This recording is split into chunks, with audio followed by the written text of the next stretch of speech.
Right, this is the second part of this video. It's the next day. I've literally just woken up, made a coffee, and I've come and sat down with the guitar. So the tuning we're using is C. It's C2 if you have a chromatic tuner.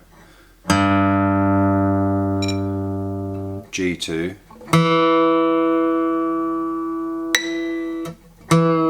E.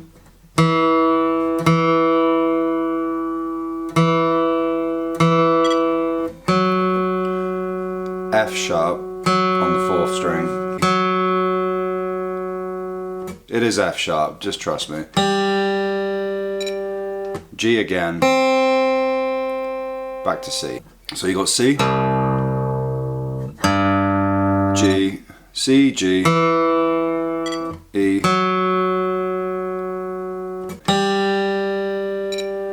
G again, back to C. You gonna go for me, bud?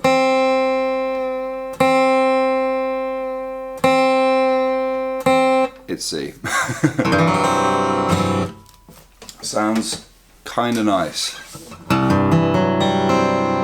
in itself. And all I'm looking for, even now, while I'm tuning, I'm listening to how it sounds. So now that I have tuned, I'm probably just gonna muck about with it for 5-10 minutes.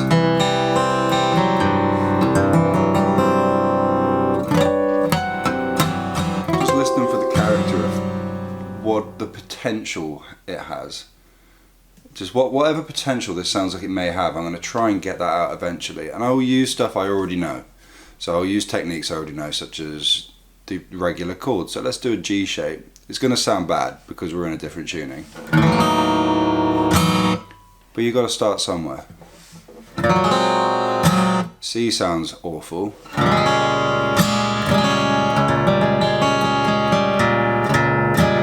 F's almost usable. I think if I was to adapt that chord a little bit, it might become something. E's going to be terrible.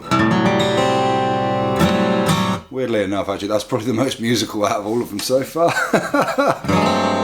A minor.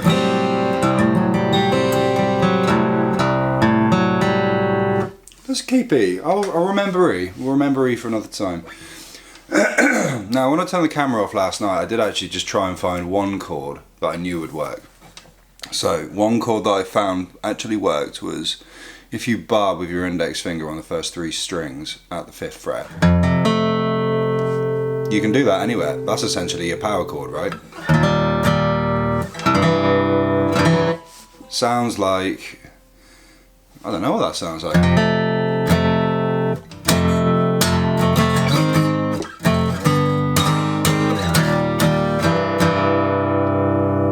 Sounds like a song. It sounds like something I've already I've listened to. I'll find it at some point and maybe post it in the comments. But I already have found. Last night I was in bed and I was like, this tuning sounds like something. What does it sound like? And it sounds like if you listen to the Dave Grohl album Sound City, I think it's Sound City. There's a song on there called Centipede. It's got Josh Homme in it from Caius and Queens of the Stone Age. And this tuning sounds like that song.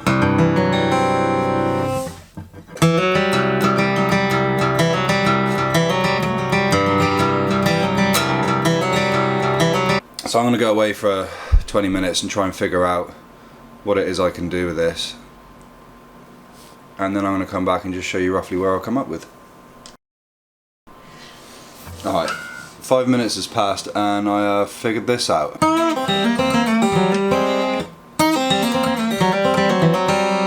So it's kind of cool, it's got like this dissonant thing happening.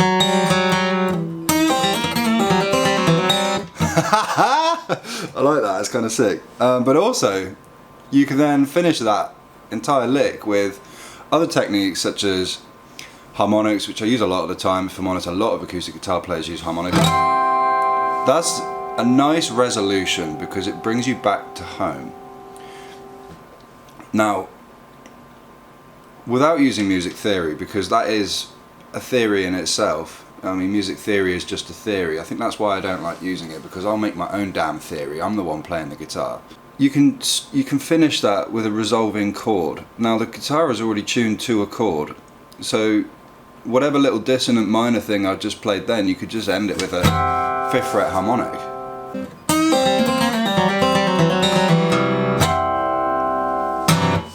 Kind of cool. Sounds like it's got potential still. I mean, we haven't made anything. So far I've made that and this little bar chord thingy, which sounds really cool.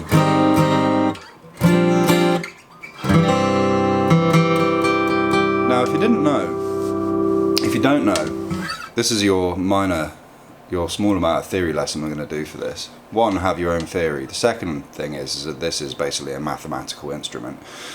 After the 12th fret, every single shape that you play anywhere in between this box repeats up here. So if you have like a 24 fret guitar, you can do everything that you do from there to there, just from there to there, because everything repeats, and that's why you get a beautiful 12th fret harmonic, which is an exact octave of it being open. You can't do the octave down here because that's where the nut lies, right?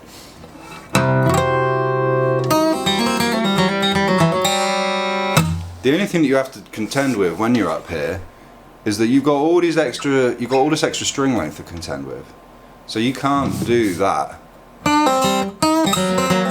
You can't do what I just played then without barring the 12th fret completely, and I can't do that because my hand doesn't go that far. I've got big hands as well. I mean, I've had people, I want to say, complain about my spidery looking nature on the guitar, but I'm just a big dude, like I can't change that. Yeah, I could bang on about not having like formative training or anything, but I gotta be honest, you're still sat here listening to me, so why are you hanging around? Anyway.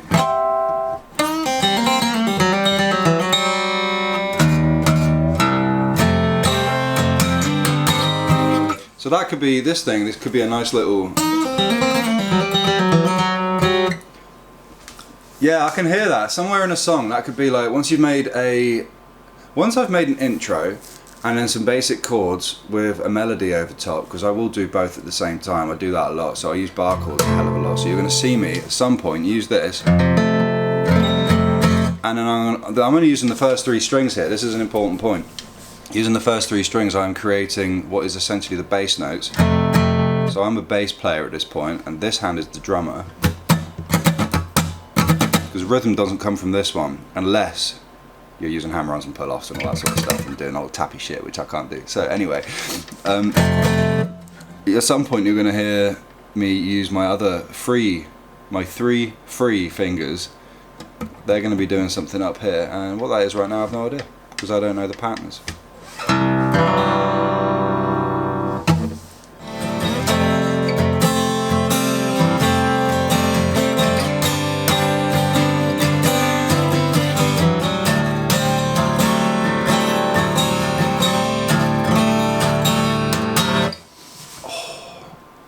That might be the basis for the song. It's very washy. You could just hear the waves rolling off the ocean with that one. You can feel the weather.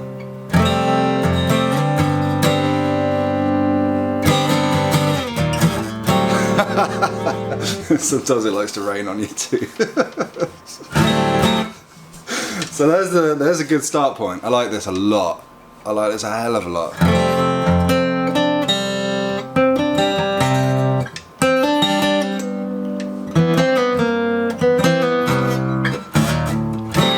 There you go, and I've already started mucking about with the other 3 fingers, right? You find the main theme first, so 3-4 chords, whatever rhythmic pattern you want to do.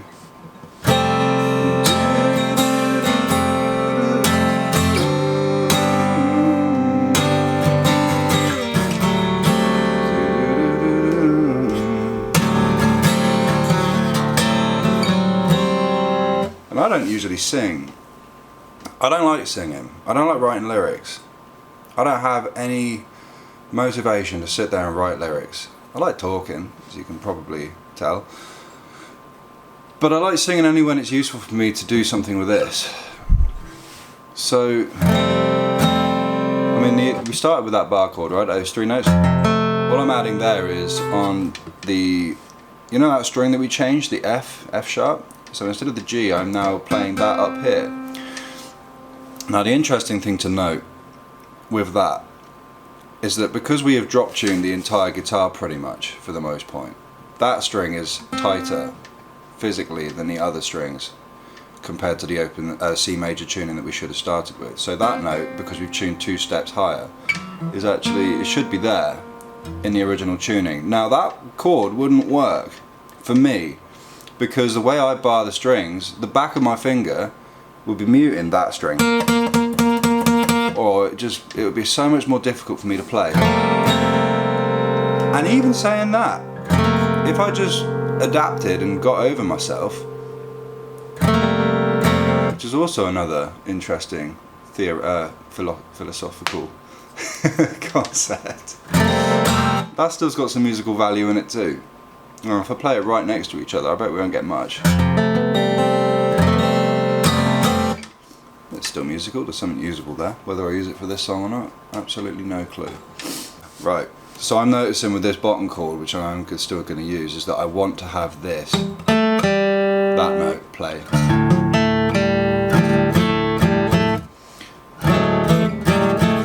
So I want to have that note play, but everything that I was just saying about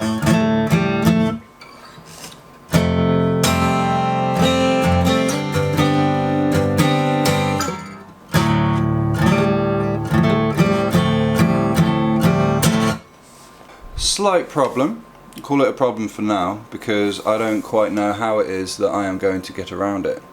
So the slight problem I've got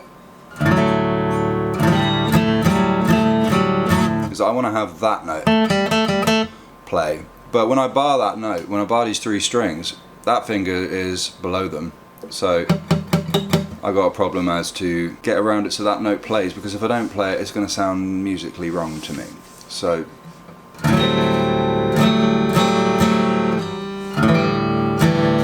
I got to try and figure out, or I just have to brute force my way through it and just learn how to not be muting that string while I play. So starting with the idea that we've got.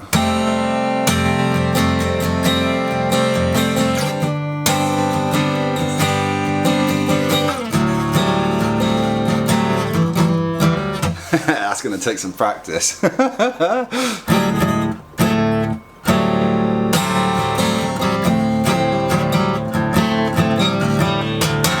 So there's something in there, couldn't tell you what it is just yet, couldn't tell you how. That bit might even change because I find it difficult to play.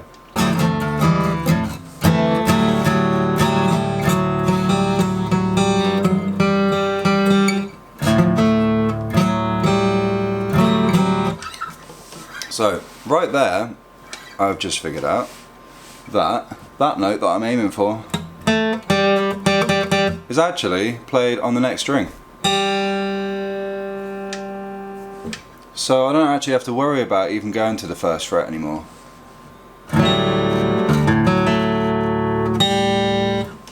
So we got this idea now of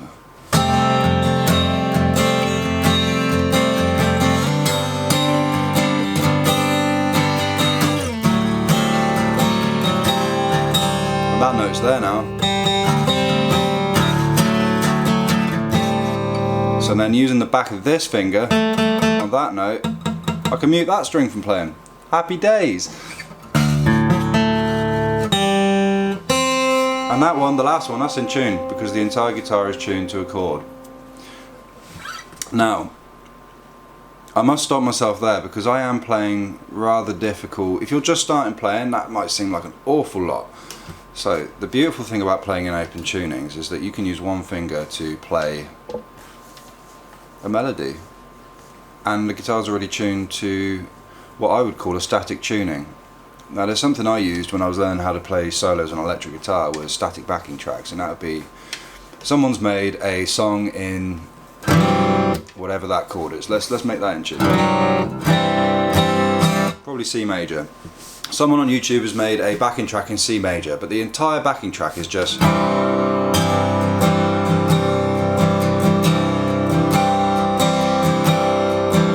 no deviation from that.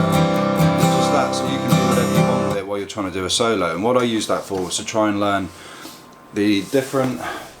Tell you what, I said that I wasn't going to blimmin' use theory, but I am going to for this bit.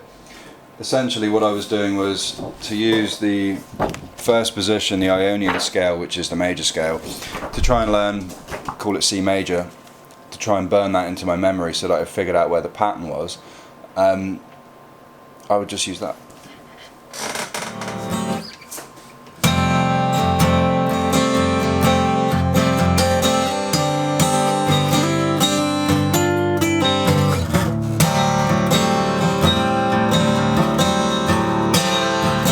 So I can already hear there that that bit is going to be the end of the phrasing of whatever melody I'm about to use. So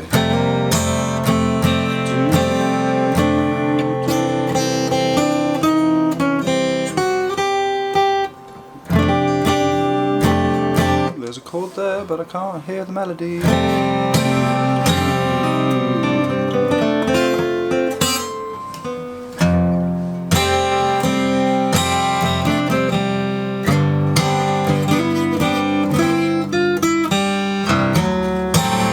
That sounds fucking awesome. Oh mate, this is, I don't know why people have so much trouble playing in C. This is, alright, okay, I'll slow down. Less of the ego, sorry. Alright, so I'm laughing because I'm just like, I'm a little bit surprised this is coming this quickly. Usually it takes a lot longer, or I just fiddle fart around for a lot longer. It's probably more the case. Something my girlfriend would probably say to me.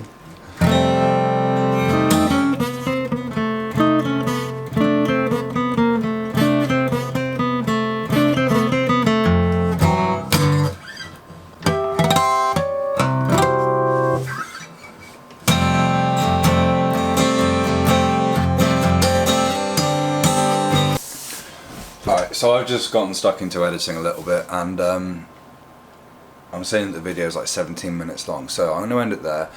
I am going to go away and I'm going to practice a little bit more, maybe make a new part up, just to try and, when I come back next time, have a bit more of a structure and a basis, and then I'll explain as to how I got there. Yeah, so I'm going to finish the video there. Do all that classic YouTuber rubbish, like, subscribe, blah blah blah, you know what to do. See you later.